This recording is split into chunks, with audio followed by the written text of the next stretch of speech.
What made a woman who had already said goodbye to her life suddenly pull over in the middle of nowhere, step out of her truck, and follow a stray German shepherd into the woods? Today, on Hero Paws, we bring you one of the most quietly powerful stories we've ever told. It's not just about a dog. It's about the moment everything could have ended, but didn't. This is a story of silence that speaks, of eyes that understand, and of the kind of redemption that doesn't shout, but stays. Watch this story all the way through, because the meaning isn't in the beginning, it's in how it ends. If it moves you, leave a comment, subscribe to Hero Paws, and share it with someone who still believes in second chances. Because sometimes, the ones who save us don't have to say a word. No one knew that Margaret Hale had been quietly packing her things for 3 days. Not the neighbors, not the women in her Thursday morning book club, and certainly not the young man at the post office who always offered to carry her parcels. They all thought she was doing her usual autumn cleaning, sweeping the porch, washing the curtains, trimming back the rose bush out front. But this time, Margaret wasn't preparing to stay. She was getting ready to leave for good. Her little cabin sat on a gentle hill in southern Vermont, nestled among sugar maples and whispering pines. She had lived there for nearly 4 decades, side by side with her husband, William. They had made a life in that house. Simple, solid, private.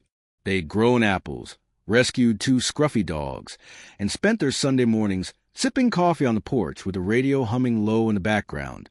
Life wasn't extravagant, but it was whole. William died 2 years ago. A heart attack, swift and without warning. Margaret had just brewed tea. She found him in the rocking chair on the porch, his hands still resting on the arms, a faint smile on his face. She often wondered if he felt any pain, or if he'd simply let go the way old leaves do, quietly, without asking for attention. After the funeral, the house grew hollow. The walls kept secrets. The bed felt too large. The kettle whistled for no one. One of their dogs had passed just a month before William. The other, perhaps out of grief, stopped eating and slipped away a week later. It was as though they had all agreed to leave together, and she'd somehow missed the memo. In the time since, Margaret had become a caretaker for ghosts. She moved through the house lightly, as if not to disturb its memories. She kept the tea towels folded the way William liked. She left his boots by the back door untouched.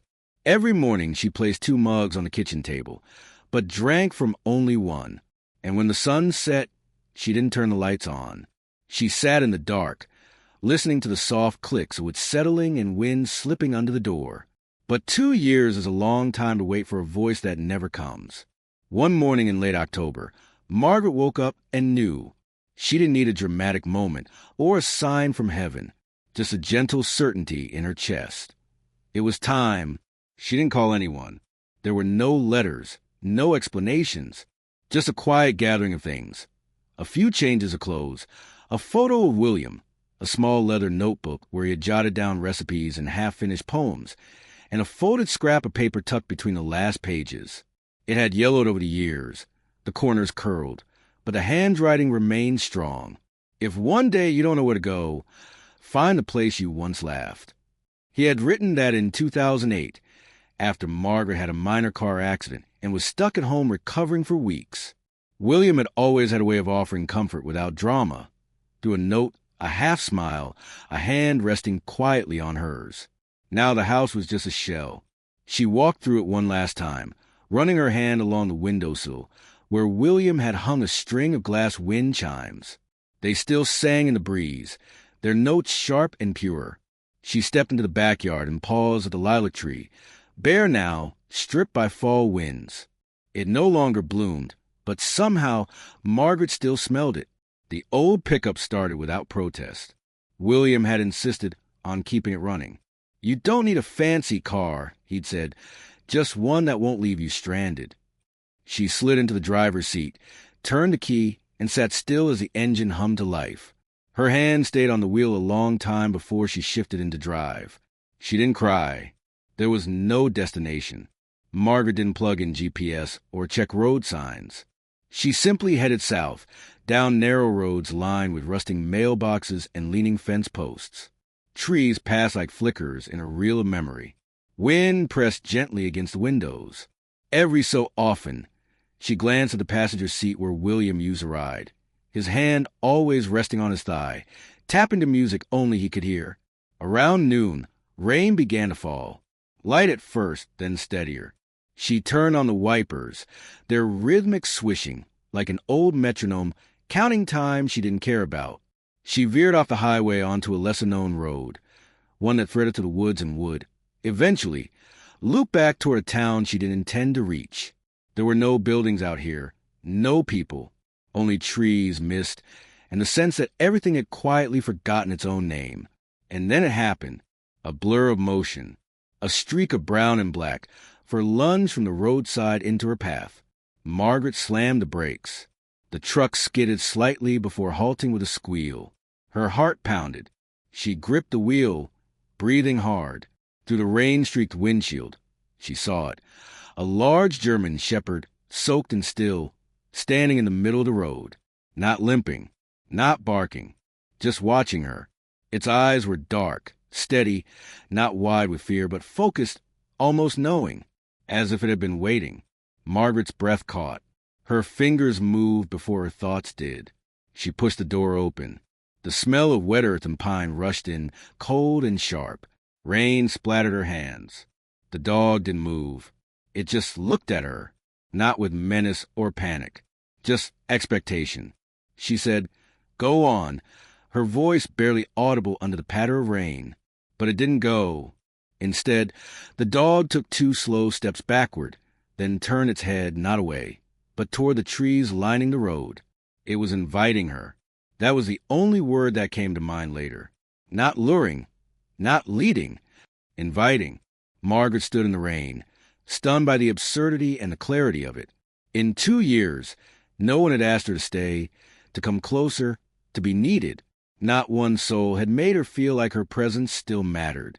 And now this dog, this silent, wet creature, was looking at her like she might be the only person who could follow. She didn't know why she stepped away from the truck. Her boot sank slightly into the damp earth. Her fingers trembled, and her breath came in uneven gusts. But she walked forward. She left the truck running. She left the road. And she followed the dog into the woods. There's a sound trees make when it rains and no one is listening. It's not the same as leaves in the wind. It's softer, more like a hush, a secret being whispered again and again. Margaret had forgotten that sound. Forgotten, too, what it felt like to step off a paved road and let the earth pull at her shoes, let pine needles stick to her sleeves, let the damp find its way under her collar. The dog didn't run. It moved like it knew she'd follow. Not quickly, not slowly, just steadily, with the sort of certainty that people who've been lost for a long time can smell and cling to. Margaret kept about 6 feet behind it, as if the space between them was important. She didn't call out. She didn't ask where they were going. That would have been foolish, or worse, would have broken whatever invisible thread had formed the second their eyes met. The trees grew thicker as they walked. The air was heavy with moss and that clean, ancient scent that lives only in woods that haven't been cut into in decades. Margaret didn't know how far they'd gone. Time, out here, wasn't marked by minutes or steps. It stretched and folded in ways she couldn't measure. Her breath steamed in front of her. Rain clung to her hair and ran in lines down her neck. Still, she didn't turn back. At some point, the terrain changed. The rise of the ground was subtle, but her legs felt it. She slipped once on a patch of wet leaves, steadied herself on the gnarled trunk of a birch. The dog paused then just ahead and looked back. That was when it occurred to her that it wasn't leading her toward something. It was guiding her back. She almost laughed, the kind of sharp, breathy exhale you let out when the world suddenly aligns in a way you didn't see coming. She'd left her home behind with the belief that there was nothing left worth finding. And yet here she was, following a stranger, a dog, through a forest she didn't recognize, feeling more tethered to the moment than she had in months. They reached a small clearing, barely wider than the space her living room once occupied. The rain had eased into a mist. The dog stopped at the edge and waited. Margaret stepped up beside it, heart beating not from exertion, but from something she couldn't name. At first, she didn't see anything, just ferns, low brush, and the skeleton of what might have once been a cabin. The structure had long since collapsed, but the stone base remained. A rusted metal pot sat half buried in the mud. A window frame leaned sideways against a tree, as if someone had tried to carry it and gave up. Then she heard it, a soft, high-pitched whimper. Margaret froze. The dog, the one who brought her here, stepped forward, nose low, tail steady. It padded toward a sagging pile of firewood under the crooked overhang of what was once a shed. Nestled in the corner, barely sheltered, was a tiny creature, a puppy. Its fur was matted, soaked, and clung to its too thin frame. Its eyes were closed tight, breathing shallow and uneven. For a moment, Margaret thought it might already be gone. She dropped to her knees before she even knew she was doing it. The mother, the dog who had led her here, stood back, not too far, just enough, watching. Margaret reached out, gently cupping the fragile bundle in her hands. It was warm, barely, a kind of fragile warmth that felt like a matchstick burning at both ends. She wrapped the puppy inside her scarf, pressing it against her chest. She could feel the tremble of its breath, thin and fluttery, like a thread being tugged by wind. There was a time, years ago, when she held something as delicate, not furred, but soft just the same. Her daughter, born too early, lived only 2 days. William had never been the same afterward, though he never said so. And she had learned to carry grief in the spaces no one looked. The dog stepped closer. Margaret looked up. Their eyes met again. "You brought me here," she whispered, not sure she meant to say it aloud. Not sure if she meant to say it to the dog or someone else entirely. She wasn't sure how long she stayed like that, crouched in the mist, surrounded by broken wood and wet leaves. Time curled around her. Nothing moved except the rise and fall of the small body against her ribs. Eventually, she stood. The mother dog didn't flinch.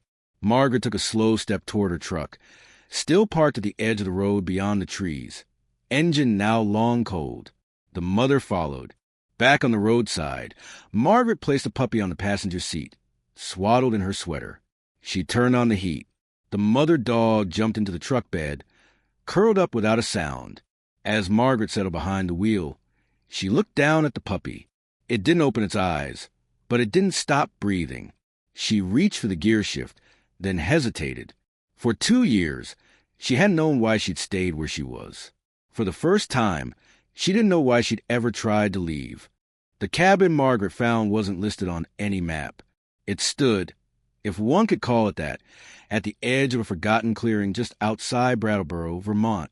The for rent sign had been half swallowed by the overgrown grass, and the front porch sagged under years of neglect.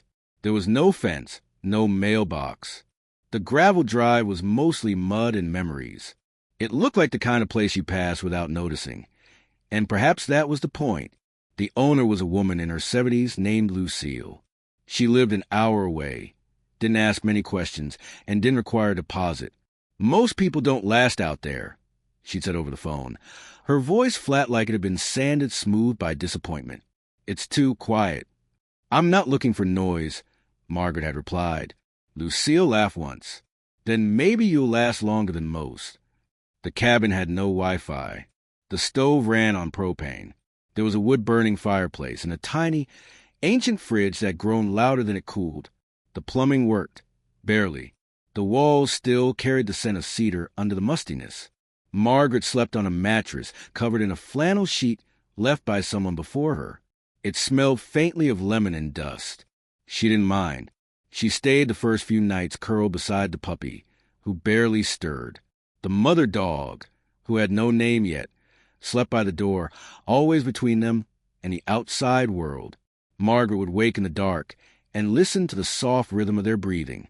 Some part of her, the part that had forgotten it was allowed to feel, started to loosen its grip on numbness.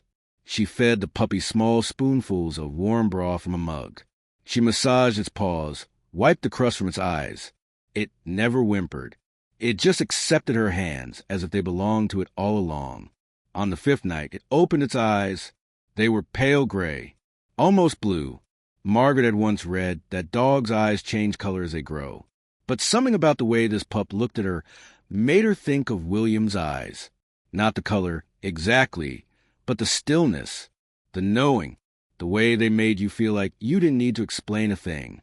She named the mother dog June, because she'd shown up in the rain, and because there was something about her that reminded Margaret of early summer, wild and grounded and fiercely alive.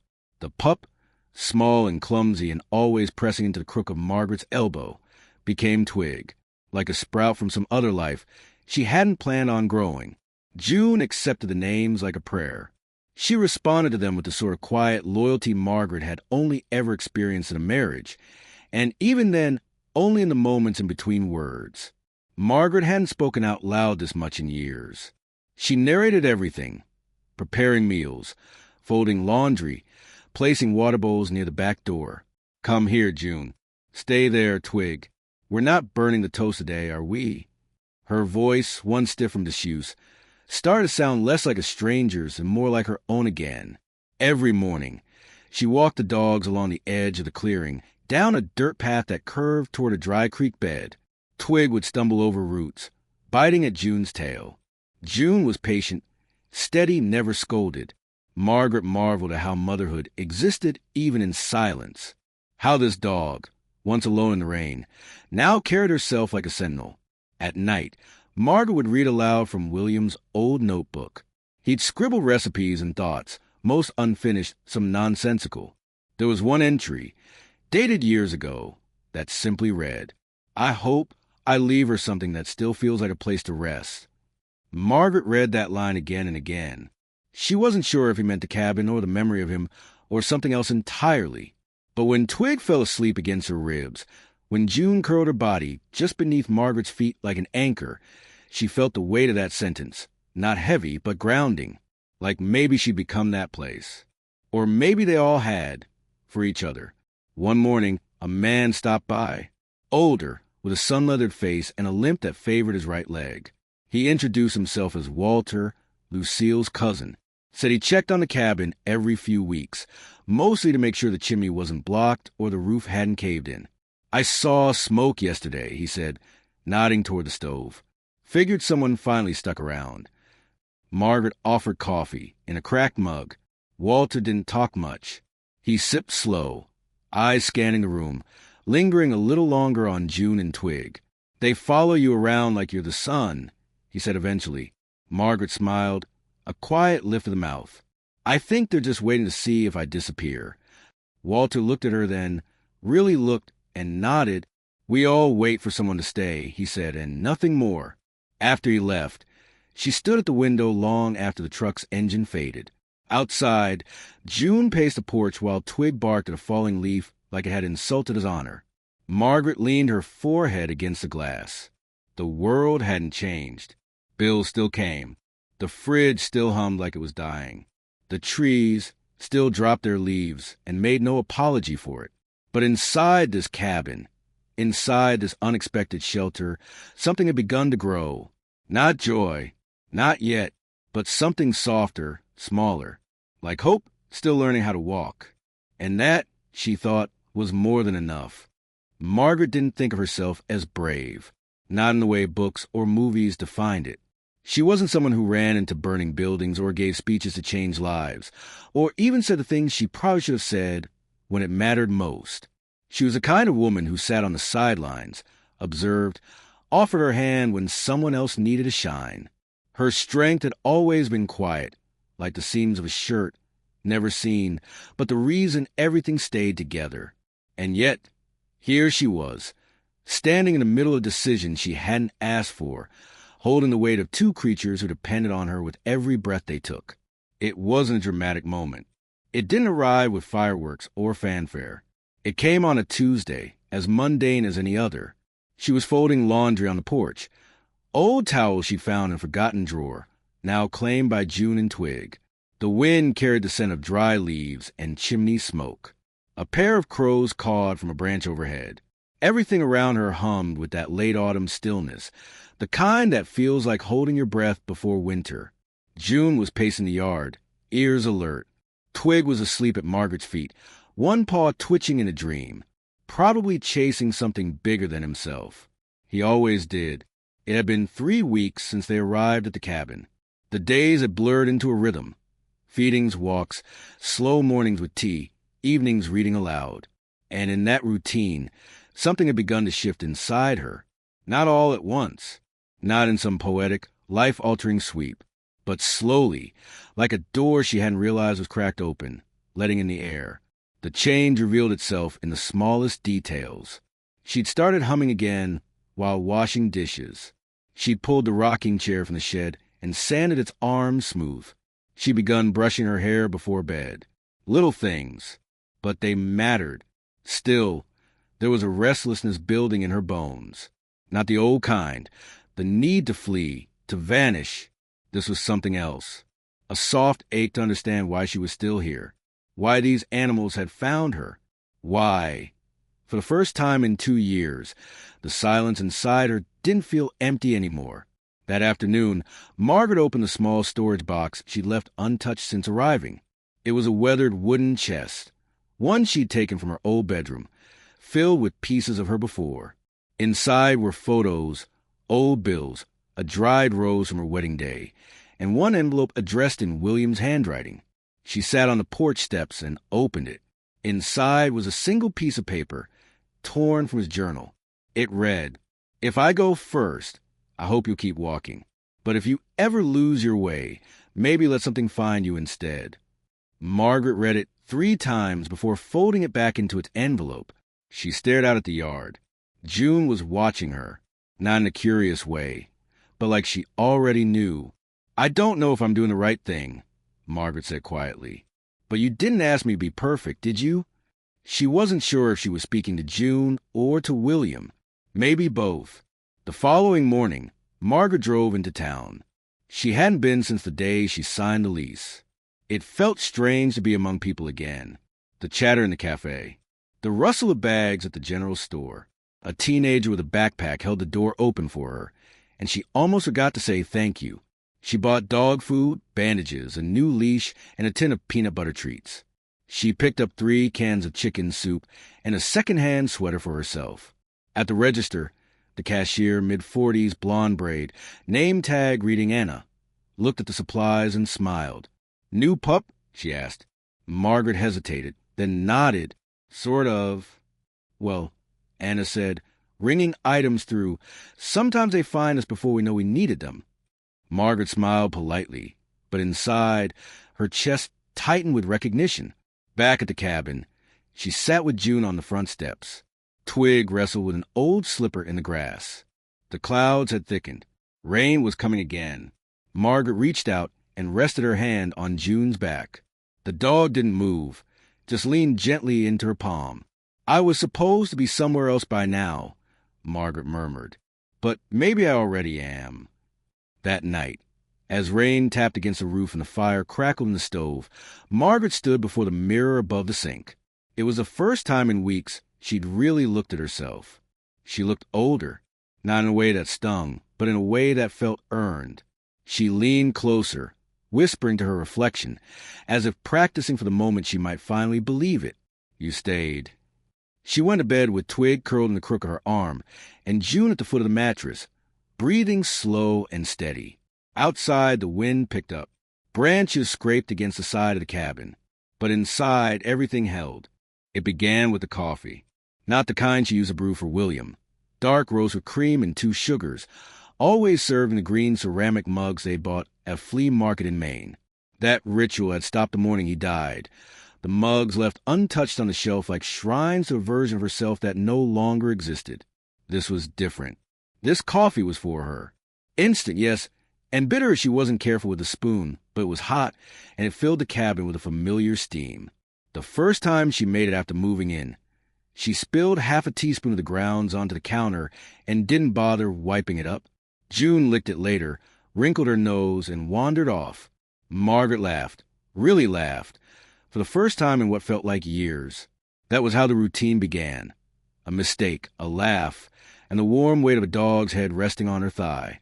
Mornings came quietly now, and Margaret welcomed them like old friends she hadn't seen in a while. The sun, thin as a whisper to the cabin's threadbare curtains, would creep across the floorboards. June always rose first, a silent sentinel by the window. Twig, still full of puppy clumsiness, would stretch, yawn, and tumble from the couch onto the rug with theatrical drama. Margaret fed them before herself. Kibble for June, softened food for Twig, a fresh bowl of water. Changed twice a day because she remembered William once saying, "You wouldn't drink from a dusty cup. Why should they?" It was a small rule, but it gave her something to remember him by without pain. After breakfast, they walked. Not far, just the perimeter of the woods behind the cabin, where deer tracks stitched the earth and squirrels skittered like thoughts Margaret couldn't quite hold on to.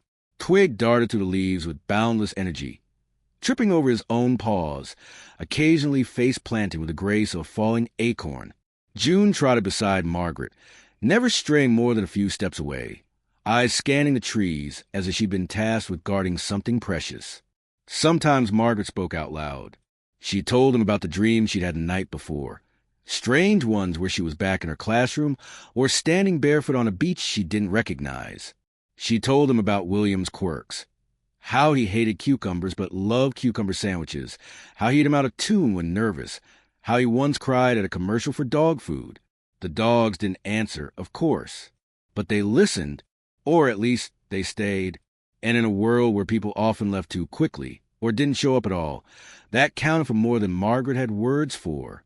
Afternoons were for chores, laundry if the weather held, mending the latch on the chicken coop that no longer housed chickens. She bought paint, white and a soft green, and started restoring the front porch one slat at a time. She didn't rush. There was no timeline, only the quiet thrill of watching something broken become useful again. She found joy in simplicity. Warm socks from the clothesline, soup simmering on the stove, the way Twig's ears perked up at the sound of her voice, the way June would rest her chin on Margaret's knee in the evenings, her breath slow and deep. But it wasn't all peace. There were moments Margaret would pause mid-step, suddenly unsure why she felt a pang in her chest. Grief, like a misplaced key, would surface when she reached for a plate William used to prefer, or when she caught herself setting 2 napkins instead of 1. Those moments weren't gone. They just didn't own her anymore. One afternoon, she found an old box of photographs tucked in a corner of the closet, snapshots from the 80s and 90s, sun-bleached and curled at the corners. William at the lake, their dog, Buck, covered in snow, a blurry picture of Margaret holding a baby, a neighbor's child, not hers, but the tenderness in her arms still made her breath catch. She pinned 3 of them to the fridge with magnets shaped like farm animals, not to create a shrine, just to remember what was real. The next day, a knock at the door startled her. June barked once, not out of fear, but habit. Twig ran into the kitchen, skidded, and knocked over his water bowl. It was Walter, Lucille's cousin. He held a bag of apples and a small jar of honey. "From my trees," he said, "and the bees still work harder than I do." Margaret invited him in. They talked for an hour, mostly about weather and the stubbornness of porches. Walter mentioned he'd once lost his wife in a car accident 20 years ago, give or take. Never remarried. Didn't see the point.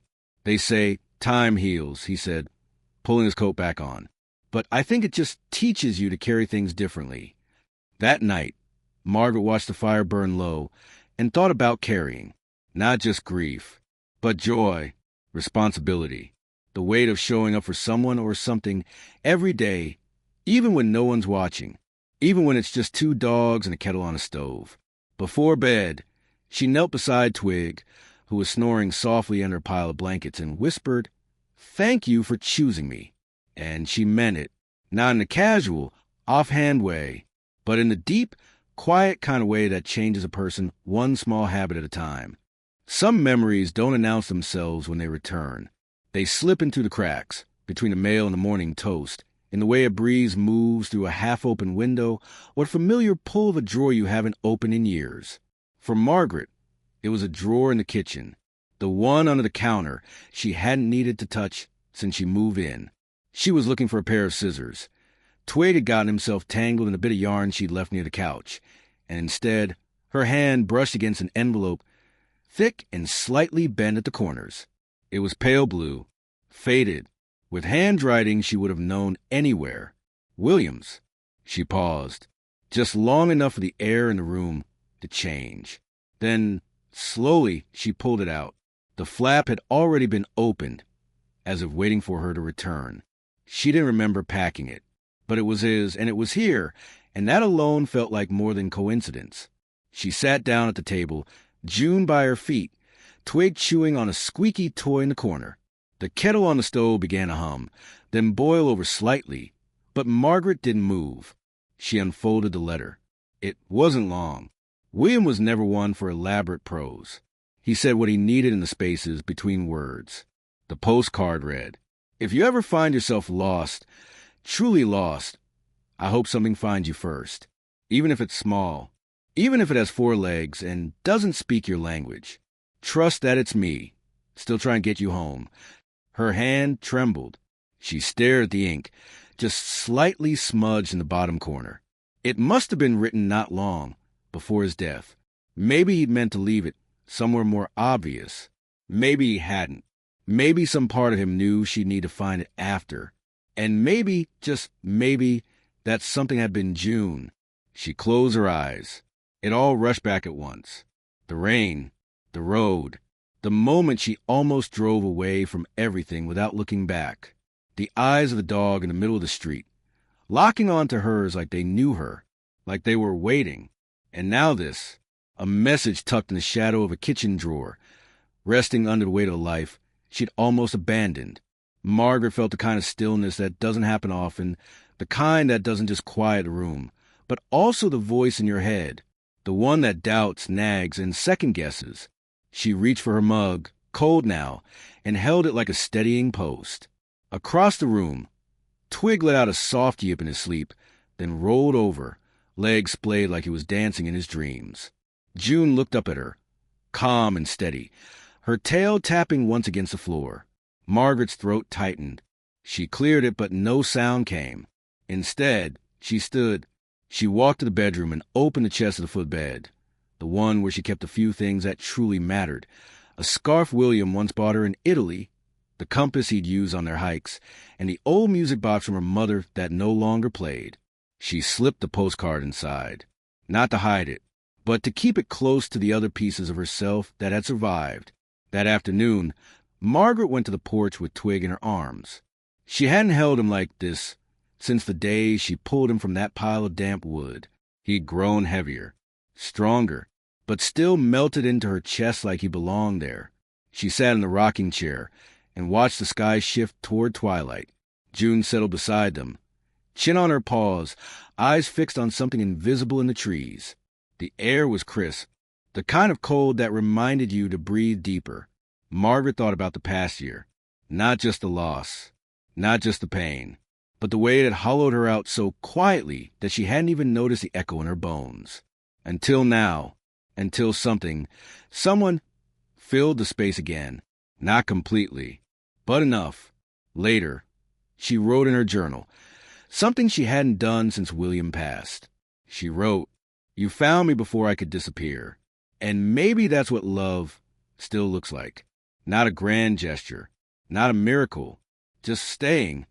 Then she folded the page, tucked inside the same drawer where the postcard had been, and smiled. Some mornings, Margaret woke before the sun. Not because she had somewhere to be. There were no schedules now, no meetings to attend or alarms to silence. She woke because something inside her stirred with the light, a rhythm she hadn't felt in years, a soft internal tug toward stillness, not out of habit, but out of peace.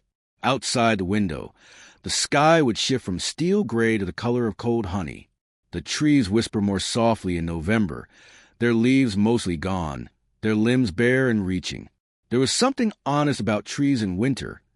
Nothing to hide behind, nothing to prove, just roots and bone and memory. Margaret had come to understand that kind of honesty. She wore it in her skin, her movements, the way her hands no longer trembled when they rested in her lap, the way she no longer flinched when she saw her reflection. The cabin had grown into a kind of second skin. At first, it had felt temporary, a place to catch her breath. But breath by breath, day by day, it became something more. The rug she once thought of as scratchy now felt grounding beneath her bare feet. The creak in the floorboard near the stove no longer startled her. It was just the house reminding her, "You're here." Still, June and Twig had their own rhythms. June watched the windows, the yard, the world. She wasn't a guard dog in the traditional sense. She didn't bark at strangers or chase shadows. But she was watchful, steady, always aware. Margaret imagined that if June had words, she wouldn't speak them. She'd simply offer a presence. Quiet and constant. Twig, on the other hand, had grown into his name. Lanky, knobby at the joints, all limbs and enthusiasm. He chased moths with the determination of a soldier and napped like it was his sacred calling. When Margaret read in the evenings, he curled beside her, his body heavy against her thigh, his breath warm on her wrist. One afternoon, while sorting through a box of William's old books, she found a dog-eared copy of the Ars Stillness. He'd marked passages in pencil, soft underlines, quiet exclamations. One line stood out. "Stillness is not the absence of motion, but the presence of attention." Margaret read it 3 times. Then she closed the book and stared out the window at June and Twig in the yard, watching the wind move through them like music only they could hear. That night, she made a soup with rosemary and barley. It reminded her of a recipe William had loved. She hummed while chopping carrots, something off-key and familiar.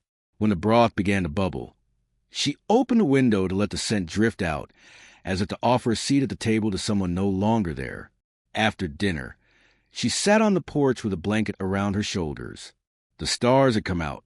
They weren't showy here, not like in the movies, just a few soft glimmers peeking through the trees, blinking slowly, like the sky was remembering something. Twig lay at her feet, twitching in his sleep. June sat beside her, eyes half closed, ears alert.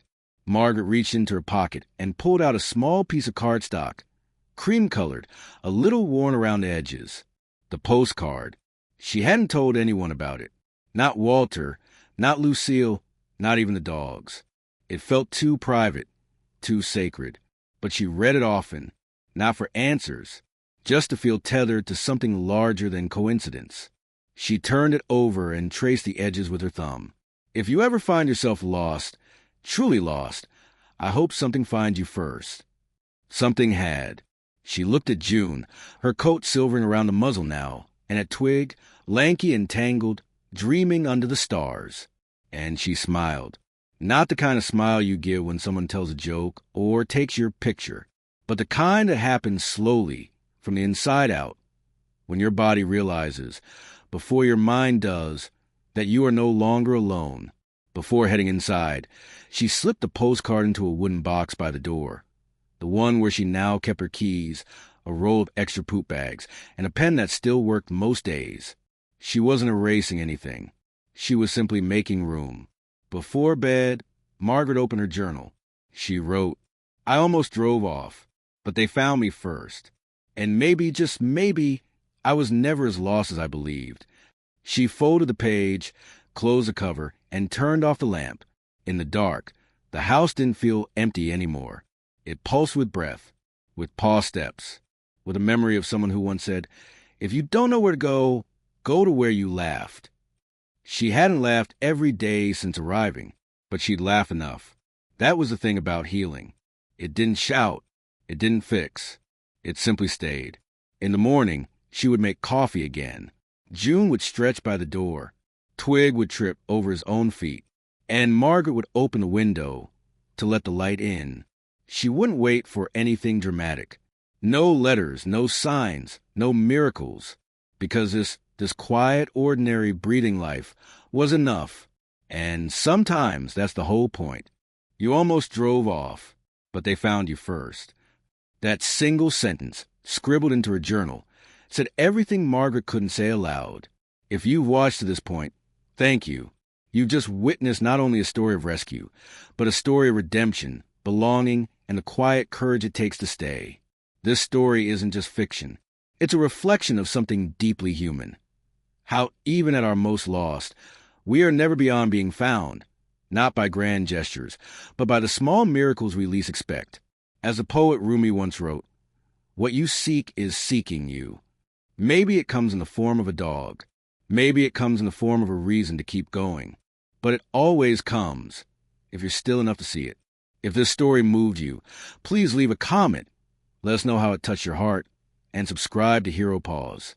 Every reaction, every message, every share is fuel for us to create more heartfelt, powerful videos like this.